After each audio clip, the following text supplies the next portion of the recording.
Good day everyone, I am Daniel Delara and today I am going to show you a video presentation about Integrated Management of Childhood Illnesses or IMCI.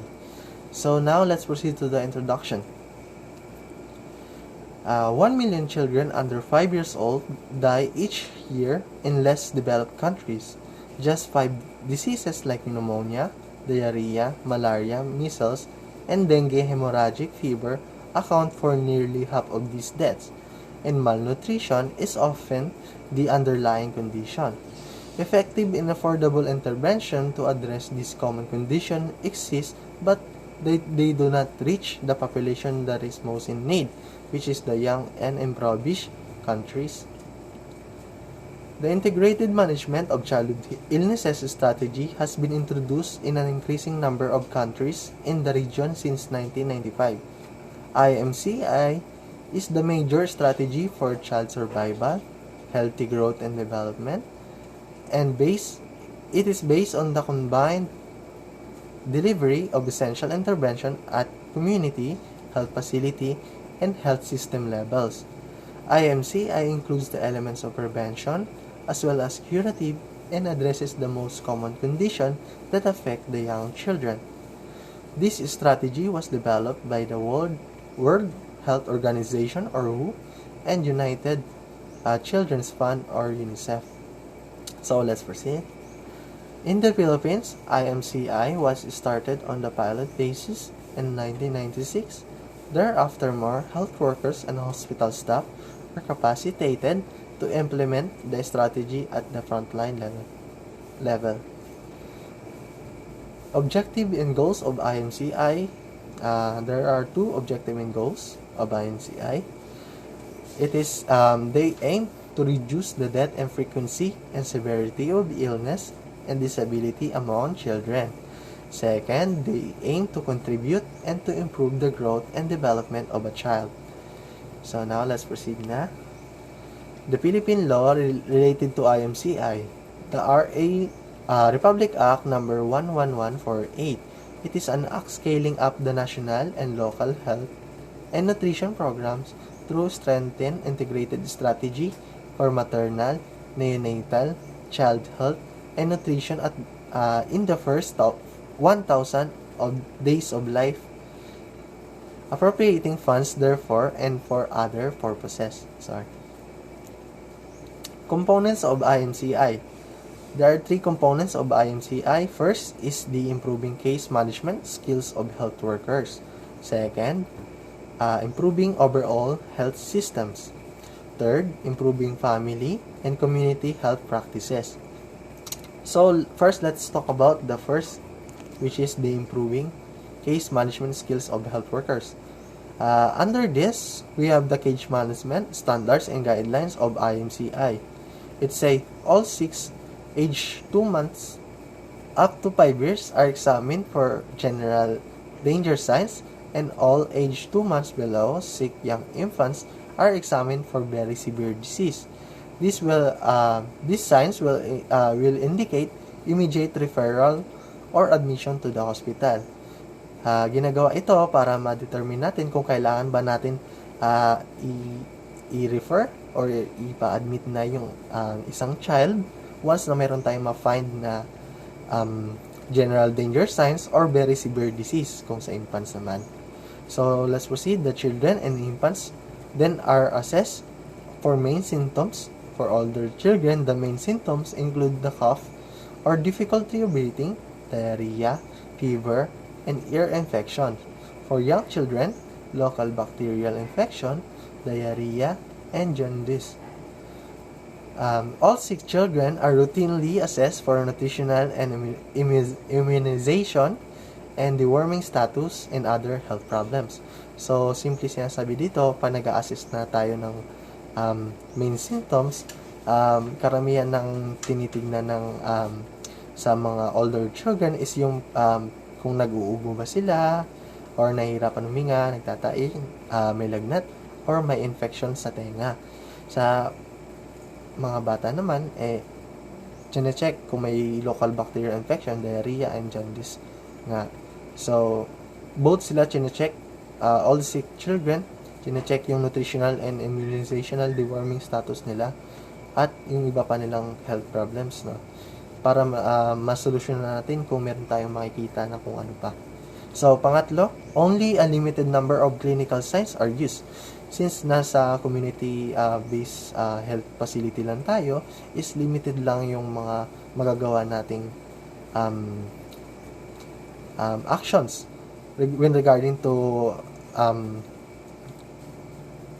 curing the ill child, no? Kasi meron mga severe diseases na kailangan talaga ng pumunta sa mga hospital para masolusyonan yung mga severe disease na health concern nila, no? So, pang-apat, syempre, the combination of individual signs leads to a child's classification within one or more symptoms groups rather than a diagnosis. So, sinasabi dito, yung signs na pwede natin makita sa individual, pwede mag-classify ng iba't ibang sintomas ng sakit, no? Rather sa iisa lang na diagnosis na sinasabi natin na masyadong vast pag complex pag sinabi nating signs yung tinitignan natin. Maraming possibilities ng sintomas, no? So, let's proceed to the fifth. The IMCI management procedures are used limited numbers of essential drugs and encourage active participation of caretakers and treatment of children. So, sinasabi dito sa IMCI management as is limited lang yung number of essential drugs. Especially yung mga prescription drugs ay limited lang. Pero meron naman pinapayagan yung Philippine National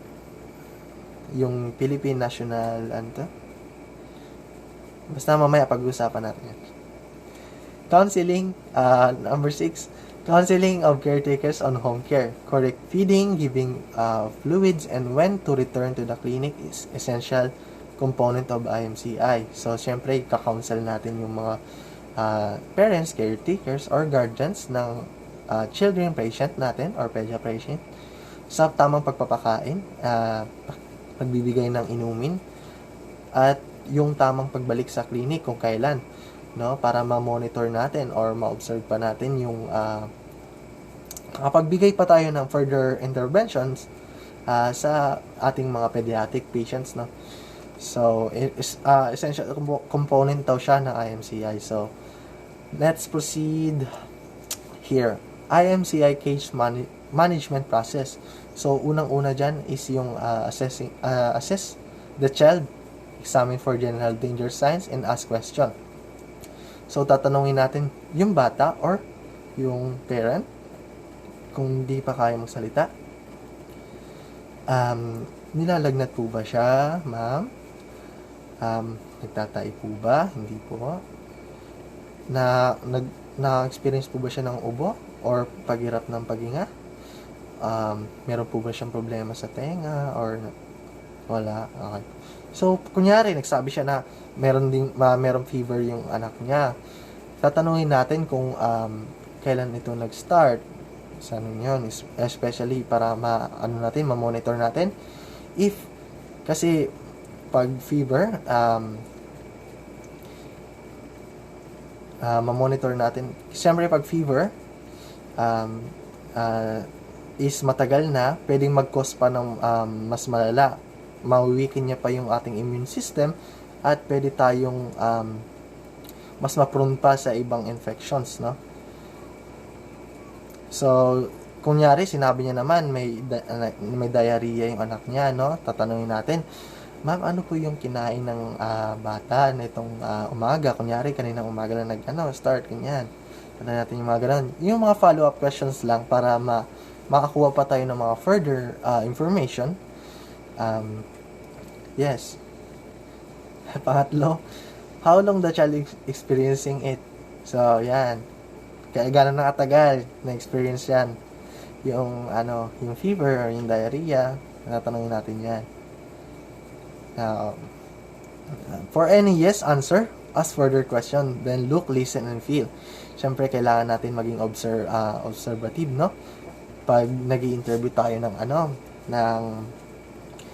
ng mga pediatric patients, since hindi sila nagsasalita ng basta-basta, minsan may mga health problems sila na hindi nasasabi. Tulad ng pag-pinch natin sa ating skin, pwede siyang, pagkapag mabagal bumalik siya, tama ba pinch? Pag mabagal bumalik siya, pwede mag-indicate yun ng dehydration. Di ba? Yan ito. So, let's proceed na. Then check the child for malnutrition or anemia. Ano yung spelling? Then check the child for immunization status. Dito na i-check natin kung ano yung mga na-check na-take niya na immunization vaccines. For example, i-check natin yan, itatanong natin sa parents kung ano yung mga ano na. So, check din natin yung other health problems kung meron man tayong ibang ma-observe like dehydration nga kanina, tulad ng sinabi ko. Siyempre, pag nag-assess tayo, i-document natin lahat yan ng mga information na nakalap natin para matugunan talaga natin kung ano yung chief complaint ng ating pasyente, no? Number 2, classify the child illness or disease. Illness or disease, magkaiba kasi yun. Ang disease needs to be cured, and illness, example yan, yung mga discomfort, mga ganon. So, yan nga. Simple lang yan. Lang. The child illness is classified based on color-coded triad system. So, kinaklasify daw sila based on color, no?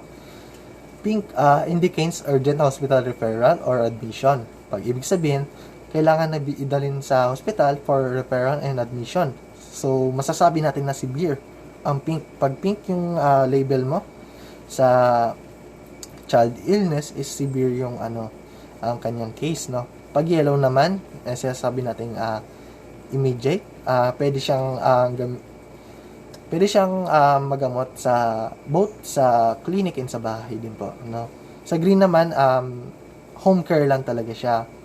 Mostly, magpapakita mamaya ako ng example para makita natin example nito, no? So, yan, no? Example of this is classified by color triad system. Classification table, kunyari, classification table for cough and difficulty of breathing. Na-experience siya ng ganyan. So, titignan natin, una, syempre, yung mga signs. Any signs of danger. Ito. Chest, and ito yung pink. Masasabi natin na severe talaga siya, no?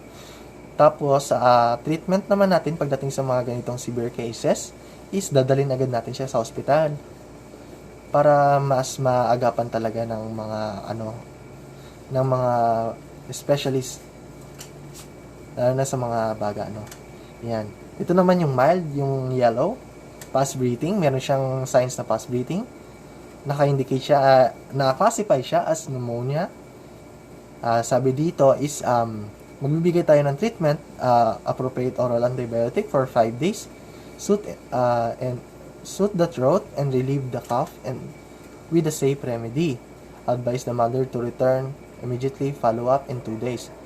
So, ito simple lang instruction nito is magbibigay lang naman tayo ng antibiotic for 5 days at syempre mag-instruct tayo sa patient kung kailan niya pwedeng yun. Kung kailangan ba kumain na siya o hindi. Ganun. Depende yan. So, dito naman sa green, ito yung no signs of pneumonia or very severe disease. Talagang coughing colds lang, no? Parang minsan pag mag-a-assess tayo or magka-classify tayo ng illness ng bata, meron talagang ganito na coughing colds lang. Tapos parang talagang mahina lang talaga yung bata, magalaw-galaw, mahinin. So, parang nadadala na lang siya sa So, pero yung mga ganitong cases, mostly, is kailangan lang naman sa bahay lang. Pero pag sabi mo tumagal na ng mga 30 days, syempre kailangan natin na dali na ulit sa clinic para for further assessment. Same lang sila ng mga assessment, no? Let's proceed para mabilis tayo. Number 3 third step of treatment or referral. So, dito syempre limited lang yung mga treatment na pwede nating gawin sa ating patients. So, unang-una yan, siyempre, in-encourage natin yung home care of home-based caring. Kaya unang-una, iti-teach natin yung parent or guardian to give oral medication to the child, which is iti-teach natin yung administration, time, dosage, at pwede tayong mag-provide ng written instruction for guidelines sa pagbigay ng gamot, ano. Letter B, teach natin yung patient or guardian to provide healthy environment for the children to recover. Siyempre, minsan, nalamig na yung bata is nandun pa siya sa may aircon, nasa tapat pa siya ng aircon, no? Usually, pag ganitong, kunyari, nilalagnat, minsan kailangan mapawisan para malabas yung heat sa loob, no? Pangalawa, syempre, yung air ventilation and sanitation ng area. Important din to para fresh lagi yung na-inhale ng bata na hangin at clean yung environment niya at konting percentage lang pwede magkaroon ng infection due to the bacteria, no? So, letter C, teach the parents or guardian on what food to provide and to enhance the child's health. Kulang ang apostrophe. Pero, syempre yan, i-guide din natin yan. Kunyari, nagbo-vomit yung child, no? Napag-aralan din natin to na kailangan magbigay tayo ng mga small amount of foods. Yung less fat sila, mostly crackers, at pwede tayong mag-inom ng tubig, pero slowly lang, para maiwasan natin yung pag-vomit natin, no? Isa rin yun sa nursing intervention na dapat i-apply kapag yung bata is nagsasuffer sa vomiting. So, letter D, provide written instruction and guidelines to the parents and guardians. Tulad ng sinabi ko kanina, para may guidelines sila sa mga gagawin nila. Important yan. Letter E is to teach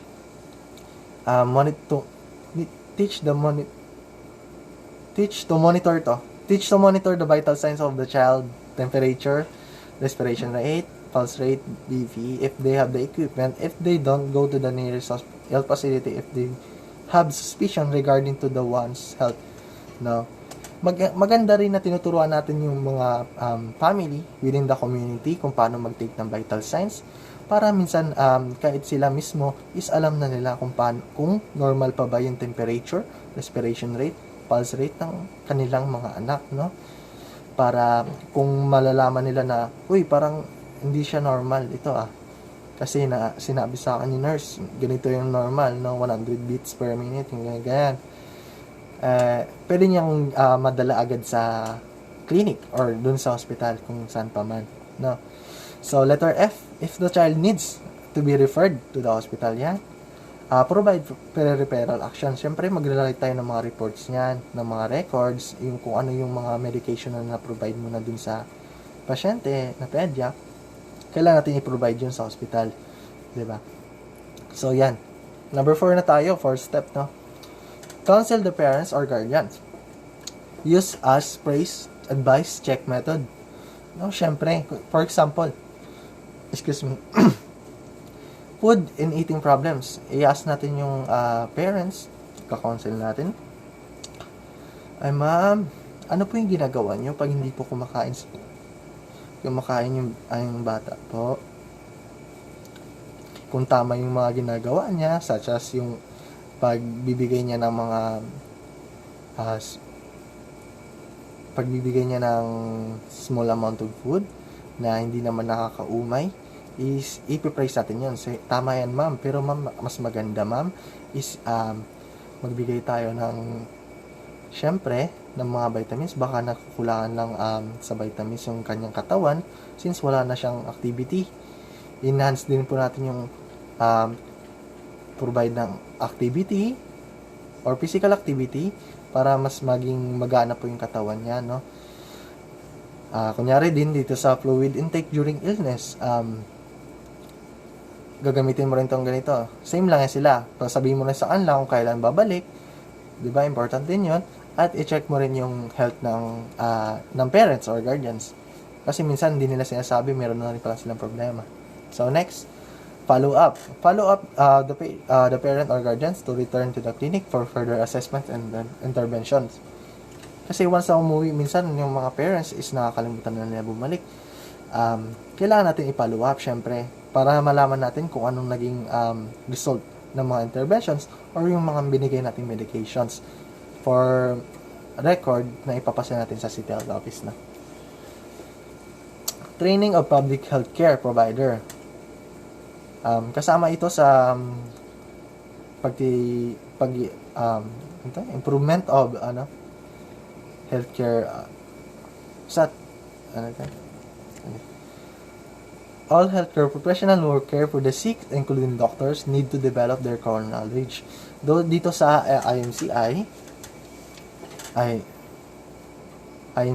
is meron silang tinatawag na mga training, may sinasabi sila ng mga training, and yung sa iba naman is orientation lang, pero ang aim talaga ng IMCI is mag-provide or ihasain pa yung utak ng mga healthcare workers natin para makapagbigay tayo ng quality healthcare sa mga ating pasyente, especially sa topic natin ngayon na childhood, sa mga bata, no?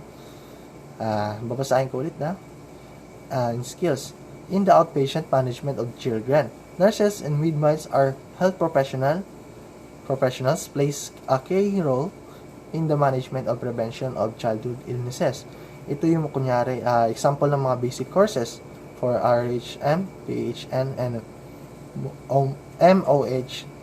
11-day course sila, basic course. Ito yung parang nagre-remind sa kanila or nagre-refresh sa kanila ng mga information and skills towards kung anong gagawin nila sa mga health situations or health concerns, no? Same lang din dito sa 5-day facilitator course nurse and sa 5-day follow-up course for IMCI supervisors. Ganun lang yan. So, improving all health system, availability of IMCI drugs or medication and vaccines. So, 'di ba nabanggit natin kanina na talagang nagpo-focus din yung IMCI sa prevention and drugs medication. So, sinabi natin doon kanina is limited lang yung drugs na essential drugs na pwedeng ibigay ng ating local community health facility. Pero dito may mga selected prescription drugs na may available siya sa mga barangays na inapprove siya ng Philippine National Drug Formulary. Yon, nakuha ko na. Inapprove siya ng Philippine National Drug Formulary na pwedeng makuha ng mga barangay para maagapan or mabigyan ng solusyon agad yung mga napumupunta dong pasyente, no? Yan. Non-prescription drugs, yung mga example, ibuprofen, acetaminophen, and non-steroidal anti-inflammatory drugs. Ito rin sa selected prescription drugs, yan din yung mga amoxicillin, metoprolol, catropril. Ayan, yun yung mga example niya. Pupunta na tayo dito para mas mabilis tayo. Immunization, vaccines, preventive care. Ito yung, siyempre, napag-alalan natin to. Yung mga BCG vaccines, hepatitis B vaccines. Nandiyan na rin naka-indicate yung mga time. Itong mga time. Or when to administer it, no? Kung kailan ito binibigay sa bata. Nandiyan na rin yan. Naka-determine na rin dyan. Nandiyan na rin kung para saan protection yan. Mag-proceed na tayo dito sa quality and improvement sa provision of health facilities. IMCI promotes the improvements of first-level facilities by providing guidelines for managing important child health problems and training health workers to use guidelines effectively. As I mentioned nga kanina, yung IMCI is talagang ini-enhance niya yung knowledge and skills ng mga healthcare workers natin para mapukusan natin yung mga bata na may mga sakit at ma-avoid natin yung pagkamatay ng karamihan dito, no? So, parang sinusuplayan tayo ng mga informations para patuloy natin na masuportahan yung mga health concern ng mga bata. Ito rin, isa rin yung the local government, health offices, supervises, community health facilities to monitor, the quality of healthcare services, and provide medical equipment to support the primary healthcare provider in a community. So, yun nga, katulad sa pinuntahan namin barangay, nabanggit po sa amin na sinusuplayan din sila ng gamot, ng mga equipments like gloves, masks, and other medical equipments para dahil nagkakandak din sila doon ng pagpapanganak, no, ng mga labor, kasi may midwives doon, may mga barangay health workers, and maraming doon. Kaya tinanong namin kung sino yung nagbibigay sa kanila, is siya sabi nila is yung mga local government health offices, no, yung specifically sinasabi city health office, no. Let's proceed. Improving family and community health practices. Kasama dito yung home case management and adherence to recommend treatment. Ito ang yung mga home case management natin, ay mga treatment natin or prevention. Unahin mo natin yung prevention and growth promotion, no? Illness prevention and growth promotion. Community or home-based promotion of appropriate infant feeding practices, peer counseling for breastfeeding, and complementary feeding. Ito yung example nito sa mga naman to siya, sa mga infant. Kasi syempre pag breastfeeding na galing sa nanay is masasabi natin nutritious talaga or makakatulong talaga sa health ni baby para mas ma-improve, no. Itong unang tong binanggit ko is para sa naman. Ito general to. Use of insecticide treated bed nets. Ito yung mga kulambo na ginagamit natin para maiwasan natin yung mga common disease like malaria and dengue.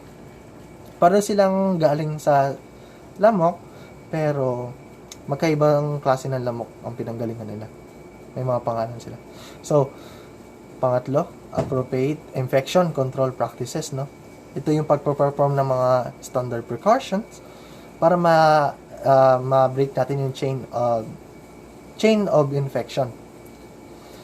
Standard precaution, hand washing. Yan yung mga example niyan.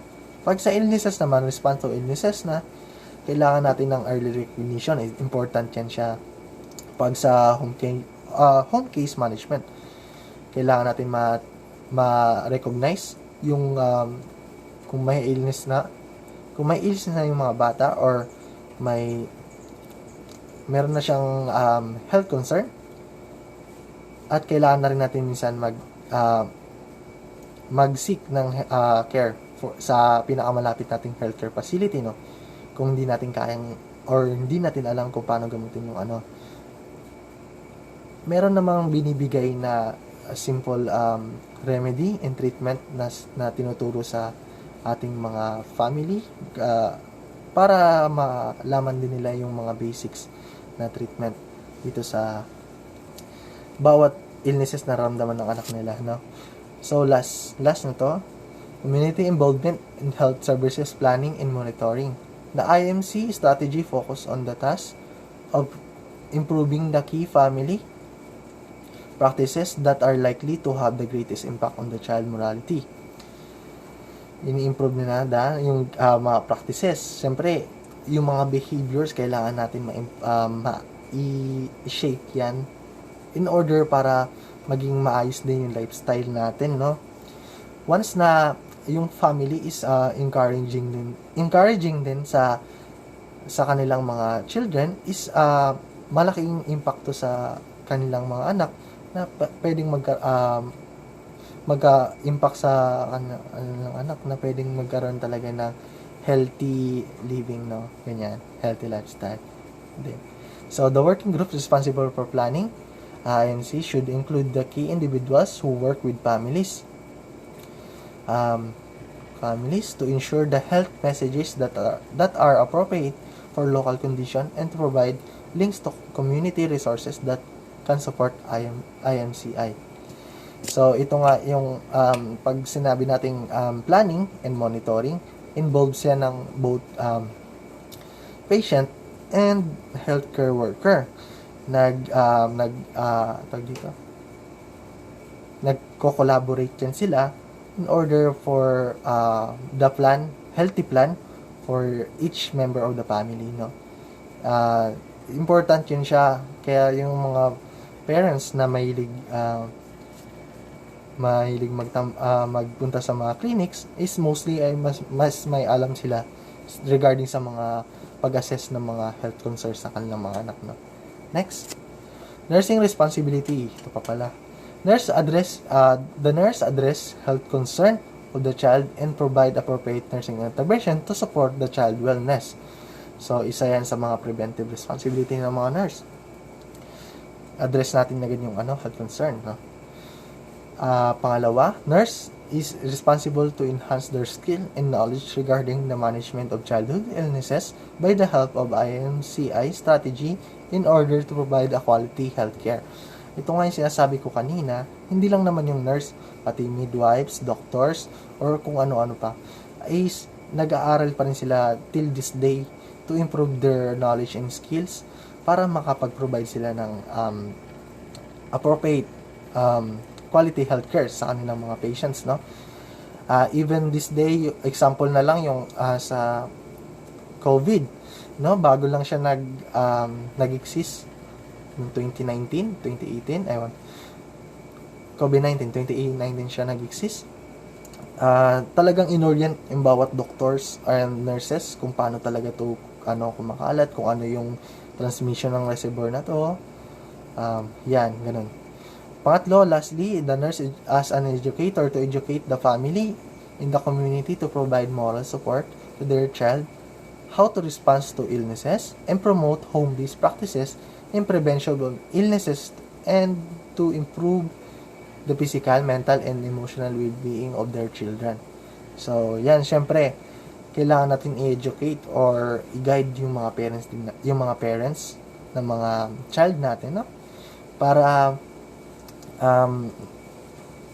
meron silang knowledge or background kung ano yung mga gagawin nila para ma-improve yung overall health wellness ng kanilang mga anak, no? So now, ito yung mga reference and bibliography. Meron tayong short quiz. Ito, answer only na to. Get 1/4 sheet of paper. Yan. Thank you. Bye.